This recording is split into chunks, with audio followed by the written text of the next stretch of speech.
Hello friends, आज हम लोग को देखना था एडवांस्ड अकाउंट्स के बारे में। एडवांस्ड अकाउंट्स में हम लोग बेसिकली कैश फ्लो लगाना सीखना था हम लोग को। तो कैश फ्लो देखिए लगाते हैं कैसे हैं। कैश फ्लो लगाने से पहले क्वेश्चन पे ध्यान दीजिए। क्वेश्चन में दिया हुआ है कि XYZ limited gives you the following information. You are required to prepare cash flow statement by using the indirect method for the year ended 31st March 2016. समझ लीजिए यहाँ पे जो सॉल्यूशन करना है पूरा कैश फ्लो स्टेटमेंट आपको बनाना है। इसमें यानी कि ऑपरेटिंग भी होगा, इन्वेस्टिंग भी होगा और ऑपरेटिंग, इन्वेस्टिंग और साथ ही साथ फाइनेंसिंग एक्टिविटी भी लगानी है आपको। फिलहाल ये आपका क्वेश्चन है। इस क्वेश्चन में हम लोग थोड़ा सा चेंजेस ला रहे हैं। अब जो देखिए यहाँ पे है क्या, बेसिकली नीचे कुछ इन्फॉर्मेशन भी दिया हुआ है। नीचे इन्फॉर्मेशन दे रखा है कि net profit for the year ended on 31st March 2016 को टोटल मिला के कितना है, 1 minute.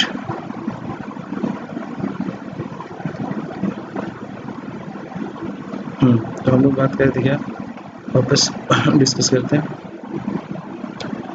Net profit for the year ended 31st March 2016 को आफ्टर चार्जिंग डेप्रिसिएशन 1,80,000 रुपये डिप्रेशन चार्ज करने के बाद 22,40,000 रुपये। और डेटर के लिए बोला हुआ है कि 2,30,000 रुपये वर डिटरमाइंड टू बी वर्थलेस, जिसको हमने प्रोविज़न से माइनस किया है, न कि डेटर से। और XYZ limited declared the dividend of ₹12 lakh for the year 2015-16। तो जो ध्यान से देखिएगा ये सारी की सारी डिटेल्स दे रखी हैं। अब इसके बेसिस पे हमें बनाना है कैश फ्लो स्टेटमेंट। तो हम लोग आ जाते हैं यहाँ पे कैश फ्लो स्टेटमेंट बनाने। और कैश फ्लो स्टेटमेंट के लिए थोड़ा सा हम लोग यहाँ पे स्टेटमेंट अपना सही कर लेंगे। Means cash flow statement as on 31st March 2016। तो ये हम लोग का हो गया 2016 का। अब यहाँ पे सबसे पहले हम लोग फॉर्मेट खींच लेते हैं। फॉर्मेट खींचते समय ध्यान रखिएगा। अब यहाँ पे देखिए हम लोग इसको हम लोग टेक बॉक्स आउटलाइन कर लेंगे। नेक्स्ट अमाउंट के कॉलम को बना लेते हैं। ओके, अमाउंट का हम लोग 2 कॉलम खींचने वाले हैं।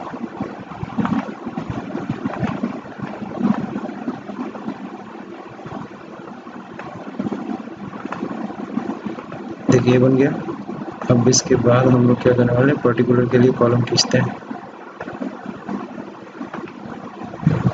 टेक बॉक्स बॉर्डर, फिर अब इसको इतने को मर्ज कर लेते हैं।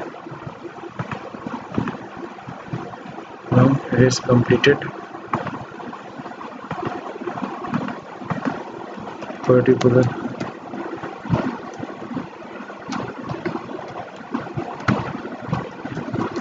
अमाउंट। अब देखिए हम सबसे पहले लिखेंगे नेट। यहाँ पे हम लोग को निकालना है ऑपरेटिंग कैश फ्लो। तो ऑपरेटिंग कैश फ्लो, तो ऑपरेटिंग कैश फ्लो हम लोग बनाएंगे। ऑपरेटिंग कैश फ्लो को थोड़ा सा बोल्ड कर लेते हैं, तो अंडरलाइन कर देते हैं। अब यहाँ पे सबसे पहले लिखेंगे net profit as per profit and loss account. तो अगर प्रॉफिट एंड लॉस अकाउंट के नेट प्रॉफिट अगर देखें तो नेट प्रॉफिट उनका जो आया था वो क्वेश्चन में दे रखा था, वो कितना था, 22,40,000। सो यहाँ पे स्टार्टिंग अमाउंट कितना लिखेंगे हम लोग, 22,40,000 रुपये।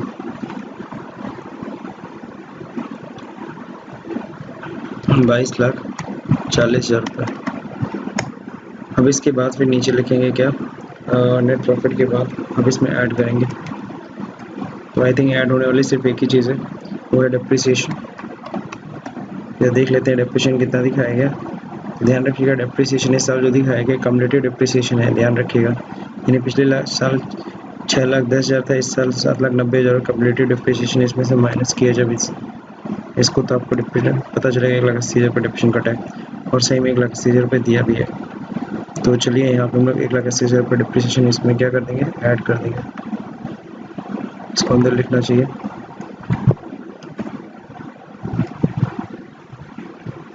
ये हम लोग डेप्रिसिएशन क्या करने वाले हैं, ऐड करने वाले हैं।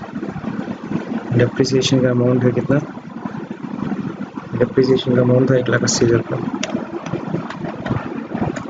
सो ये हो गया। अब क्वेश्चन उठता है सर प्रोविज़न भी नीचे एडिशनल इन्फॉर्मेशन में दिया था, लेकिन साफ साफ कह दिया कि डेटर जो 2,30,000 के बैड डेट्स में उसको हमने प्रोविज़न में से लेस किया है, ना कि डेटर में से। तो डेटर में से लेस नहीं किया तो यहाँ पे कोई इफेक्ट नहीं करना है, आपको कुछ भी नहीं ऐड आउट करने की ज़रूरत नहीं है, वो सिर्फ फंसाने के लिए दिया है, तो इसलिए आप उसे इग्नोर कर दीजिए, क्योंकि जो बैड डेट्स का अमाउंट है वो किससे लेस किया, प्रोविज़न में से। अब आ जाएगा आपका, इसको ऐड कर लेते हैं।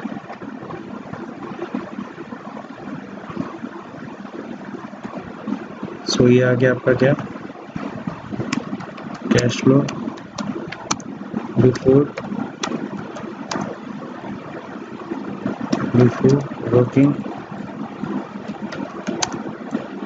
Working capital changes. अब इसमें हम लोग क्या करेंगे, बाकी चीज़ें को अमाउंट का दिखाएंगे। जैसे कि अगर हम लोग जाके देखें ठीक से, तो यहाँ पे दिया है, अब स्टार्ट करते हैं क्रेडिटर से। क्रेडिटर आपका दिखा 8,80,000 है, घट के हो गई है 8,20,000 रुपये, यानी कि क्रेडिटर्स डिक्रीज हुआ है। तो यहाँ लिखेंगे क्रेडिटर, सॉरी यहाँ लिखना था क्रेडिटर्स डिक्रीज,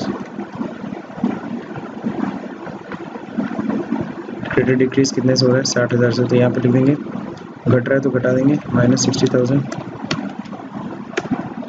फिर उसके जस्ट नीचे देखते हैं क्रेडिटर्स के बाद फिर क्या था। क्रेडिटर्स के बाद आपका आता है क्या, बैंक लोन लेगी, फिर फाइनेंसिंग हो जाएगी। सो लायबिलिटी फॉर एक्सपेंस ये भी डिक्रीज हो रही है, लायबिलिटी फॉर एक्सपेंस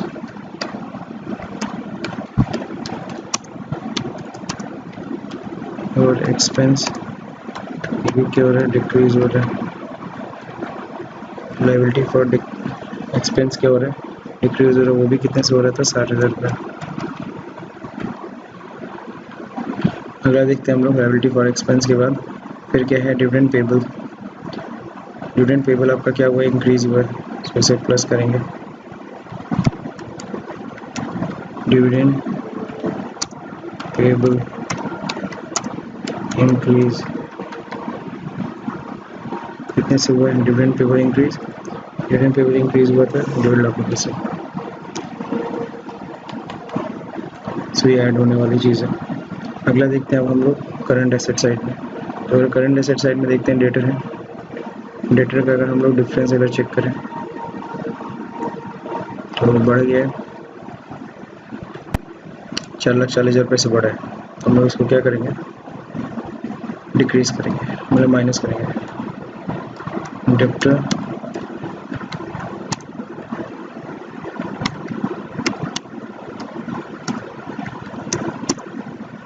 डेटर्स क्या हुआ है, डेटर्स इंक्रीज हुआ था, डेटर्स इंक्रीज कितने से हुआ था, 4,40,000 से। ठीक है, सो यहाँ पे मेंशन कर दिया डेटर्स क्या हुआ है, डेटर्स इंक्रीज हुआ है। अब डेटर्स इंक्रीज करने के बाद फिर अगला, अगर आपको अगर नहीं समझ में आया तो मैं फिर से दिखा रहा हूँ डेटा डिक्रीज कैसे हुआ है। देखो मैंने यहाँ पे दिखा दिया है आपको, 28,30,000 में से माइनस कर दिया मैंने 23,90,000 का।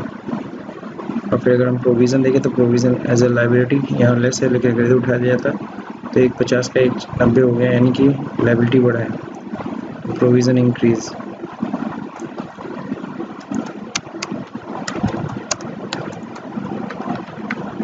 और प्रोविज़न इंक्रीज हुआ है कितने से, प्रोविज़न इंक्रीज हम लोग देख रहे हैं 40,000 रुपये से।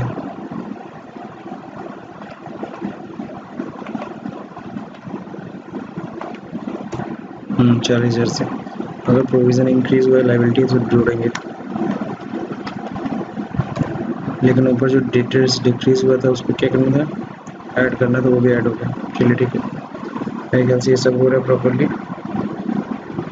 डेटर्स इंक्रीज हुआ था ना, तो इसमें माइनस करना था, सॉरी माइनस होता उल्टा होता है। करंट एसेट जस्ट अपोजिट होता है, बढ़ रहा है करंट एसेट तो घटाते हैं, करंट एसेट घट रहा है तो बढ़ाते हैं, यानी प्लस करते हैं। जबकि लाइबिलिटी के साथ सिमिलर चलेगा, लाइबिलिटी घट रही है तो घटा देंगे, लाइबिलिटी बढ़ रही है तो बढ़ा देंगे, यानी प्लस कर देंगे। अब यहाँ तक सारा काम हो गया। अब देखते हैं और भी कुछ एसेट रहेगा, करंट एसेट।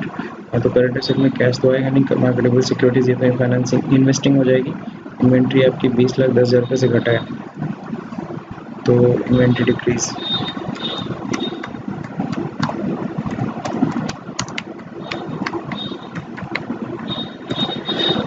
इन्वेंट्री डिक्रीज हो रही है कितने से, इन्वेंट्री डिक्रीज हो रही है 90,000 रुपये से,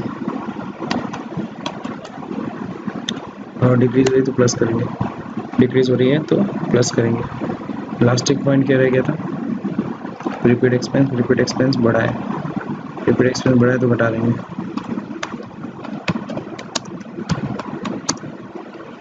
एक्सपेंस इंक्रीज कितने रुपए से, प्रीपेड एक्सपेंस इंक्रीज हुआ है टोटल 30,000 से, तो इसको माइनस करेंगे, फाइनली आ गया। अब इसको हम लोग यहीं पे क्या करते हैं, टोटल कर देते हैं, और तो एक सिंपल सा अंडरलाइन वाला लगा देते हैं बॉटम बॉर्डर, यहाँ पे हम लोग इसको सबको सम करेंगे, सम ऑफ इस 2,42,000 रुपये से लेकर 24,20,000 रुपये से लेकर के खींच ट्रैक कर देंगे और सम कर देंगे। माइनस वाली चीज़ अपने आप माइनस होगी। अब आया net cash flow,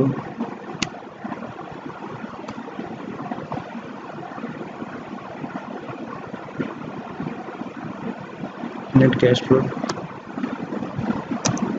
from, so net cash flow आ गया फ्रॉम ऑपरेटिंग एक्टिविटी,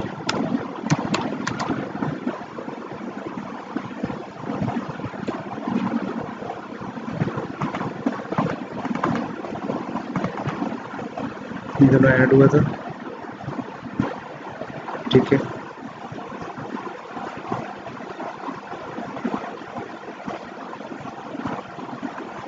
अब चलते हैं आगे बढ़ते हैं। अब हम लोग को बनाना है क्या, इन्वेस्टिंग कैश फ्लो,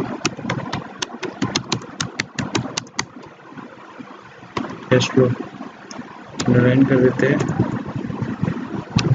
हम बोल्ड कर देते हैं, हम नहीं चाहते हैं इन्वेस्टिंग कैश फ्लो में ज़्यादा बड़ा नहीं है। इन्वेस्टिंग कैश फ्लो पे अगर ध्यान देंगे तो हमें फिक्स्ड एसेट देखना है। फिक्स्ड एसेट अगर पुरानी मशीनरी देख लो, फिक्स्ड एसेट क्या हुई है, ये ओरिजिनल कॉस्ट है माइनस ओपनिंग 13,40,000, यहाँ दिखा रहा है कि 13,40,000 की मशीन क्या की है, 27,30 से 40,70,000 हो गई, यानी कि एसेट बढ़ी है कितने की, 13,40,000 रुपये। और डेप्रिसिएशन भी देखिए कम्युलेटिव है 6,10,000 से, कम्युलेटिव ऑलरेडी आपको दिखा चुका है 1,80,000, यहाँ पे भी दिया है 1,80,000, यानी कि साल का डेप्रिसिएशन आपने 1,80,000 रुपये दिखाया था, जो कि हमने ऑलरेडी ऐड कर रखा है।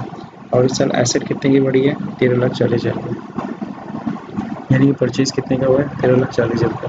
तो सिंपल सा लिखेंगे प्लांट परचेज, प्लांट परचेज कितने का था, 13,40,000। सो ये जब प्लांट परचेज किया हो तो जाहिर सी बात है यहाँ पे पैसा क्या हो रहा है, यहाँ पे पैसा जा रहा है, इसको माइनस में। अगला क्या है, अगला हम लोग ध्यान से अगर देखें तो सिक्योरिटीज़ था, सिक्योरिटीज़ मार्केटेबल सिक्योरिटीज़ 11,80,000 से बढ़ के 15 लाख हो गया, यानी कि सिक्योरिटीज़ हमने खरीदी है। मार्केटेबल सिक्योरिटी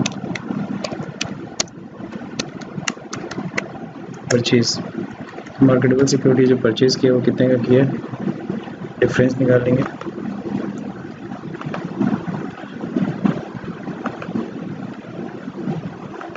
मार्केटेबल सिक्योरिटीज़ करीबन 3,20,000 का है, माइनस 3,20,000, यहाँ पे भी अंडरलाइन कर लेंगे, काम खत्म। यहाँ पे यहाँ का दे देखते हैं ऑपरेटिंग कैश फ्लो कितना है, ऑपरेटिंग करो इन्वेस्टिंग, फाइनली 16,60,000 रुपये, ये आ गया net cash flow from investing activity.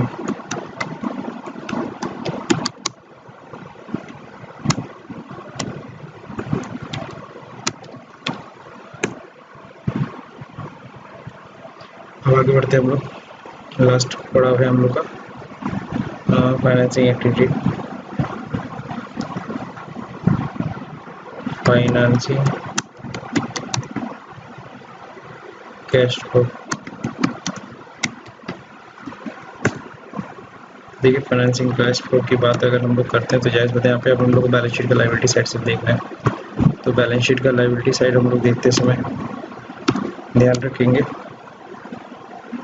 सबसे पहले ध्यान देना हमें कैपिटल पे कोई चेंजेस नहीं है। रिटर्न अर्निंग रिजर्व बढ़ गया, रिजर्व देखिए यहाँ पे। आई थिंक अगर हम लोग ठीक से इसमें डिफरेंस निकालें, मैं यहाँ डिफरेंस निकाल देता हूँ इन दोनों के बीच में। रिटर्न अर्निंग इसलिए बढ़ी है क्योंकि इसमें प्रॉफिट जुड़ा है। या देखते हैं प्रॉफिट कितना जुड़ा, प्रॉफिट से 10,40,000, जबकि यहाँ पे कह रहा था 12,40,000 पे डिप्रिसिएशन सॉरी हम लोग की प्रॉफिट हुई, जबकि हम लोग देख रहे हैं कि रिटर्न अर्निंग हमारे यानी रिजर्व कितना बढ़ा है 10,40,000 से। अगर ये 10,40,000 बढ़ा है इसका मतलब सिर्फ और सिर्फ प्रॉफिट जो ट्रांसफ़र हुई है वो 10,40,000, बाकी 12 लाख कहाँ गया, तो 12 लाख यहाँ साफ साफ कह रहा है डिविडेंड डिक्लेयर किया गया। तो ये भी इन्वेस्टिंग एक्टिविटी ही है, इन्वेस्टिंग करो सॉरी फाइनेंसिंग एक्टिविटी है। तो फाइनेंसिंग एक्टिविटी में वो माइनस होना चाहिए। तो चलिए इसको सॉल्व करते हैं हम लोग। सबसे पहले तो डिवेंचर हमने इशू किया, देख रहे हैं आप लोग, अगर ध्यान दिया होगा तो डिवेंचर पहले कुछ नहीं था, 9 लाख का, 9 लाख का डिवेंचर इशू किया। डिवेंचर इशू कितने के, 9 लाख, 9 लाख आया है, इनफ्लो हुआ। फिर आगे देखते हैं अगर हम लोग डिवेंचर के अलावा क्या है, यहाँ पे बैंक लोन है 1.5 लाख रुपये बढ़ा है, यानी बैंक लोन लिया, बैंक लोन ठीक है। बैंक लोन कितना लिया है, 1.5 लाख रुपये। लास्ट क्या है, हम लोग बात कर रहे थे हम लोग बात कर रहे थे डिविडेंड डिक्लेयर की।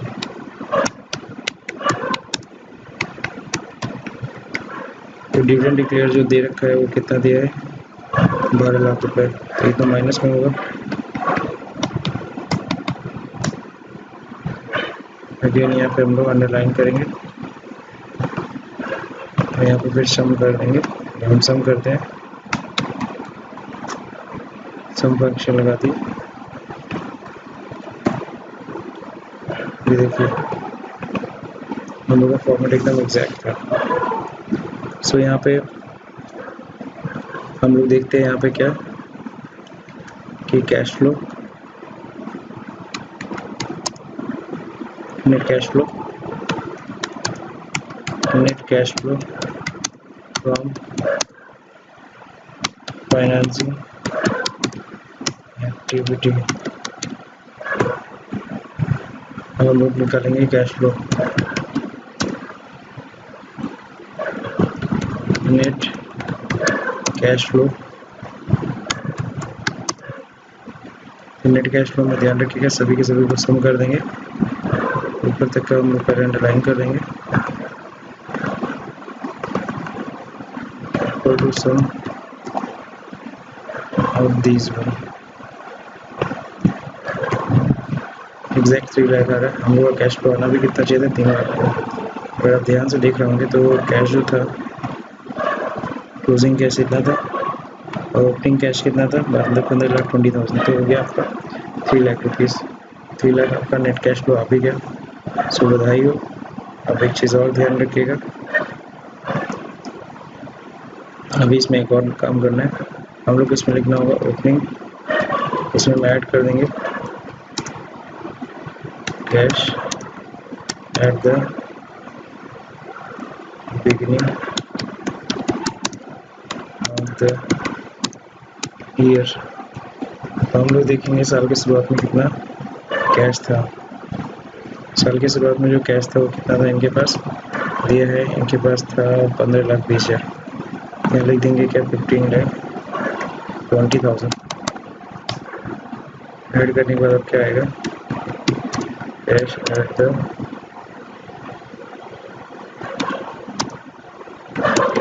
End of the year. तो यार से बात है 3 लाख में ये क्या हो जाएगा, जुड़ जाएगा।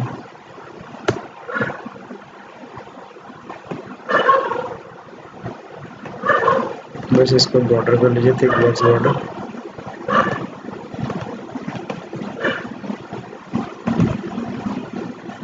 So complete it is your net cash flow. जो चीज़ें निकाले उसको बोल्ड कर दीजिएगा जाते जाते।